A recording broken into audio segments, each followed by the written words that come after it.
et les magistrats sont taxés de corrompus à différents niveaux. Votre dignité et votre honneur, c'est à vous de le préserver.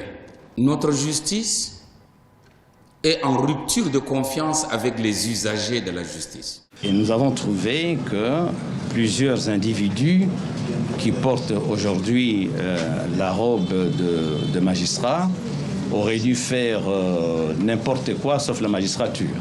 Ils auraient pu vendre du poisson salé ou devenir des chauffeurs de taxi, mais ils ne devraient pas être au palais de justice. Aujourd'hui, qu'est-ce qu'on constate? Vanité de vanité. Dans nos cours, dans les cours d'appel, c'est une honte pour le pays. La justice humaine, après celle de Dieu, a un rôle à jouer dans la société. Voilà pourquoi nous avons choisi les futurs magistrats, les futurs greffiers, pour les sensibiliser. Arrêtons de tuer le pays où nos enfants iront mendier en Guinée équatoriale. Il faudra résoudre les véritables causes qui minent l'image de la magistrature, notamment la corruption. Disons que ça ne peut pas continuer comme cela, parce que c'est la réalité.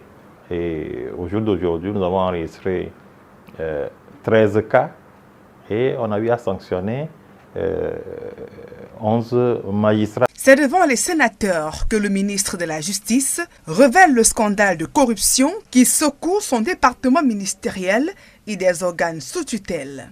Au cours de la phase de questions orales, Laurent Issou fait savoir que 865 magistrats sur les 1784 que compte le Cameroun sont sous le coup des enquêtes disciplinaires. Pour un effectif total de 1784 magistrats, l'inspection générale des services judiciaires est actuellement saisie de 865 procédures d'enquête. Ces enquêtes visent à identifier les fautes professionnelles et les comportements indélicats. Le garde des Sceaux indique que des sanctions sont prévues et peuvent aller jusqu'à la révocation des magistrats véreux si les faits reprochés sont avérés. Un endroit où la justice ne protège plus les citoyens. Ça, c'est le règne de l'injustice dans l'arrogance de l'injustice. Alimenter à la corruption et tout. Donc, ça veut dire que quelqu'un peut venir chez vous, il vous prend la vie, il part, il se rend à la justice, il plaide coupable, on lui donne 5 ans avec sursis, il rentre chez lui.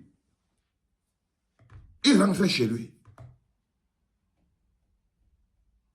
Prenez-moi pour ce que vous voulez, les enfants. Il n'y a pas de problème avec ça. Le plus important, ce n'est pas moi. Ce n'est pas moi ce que je vous dis. C'est vos vies. Ce sont vos vies.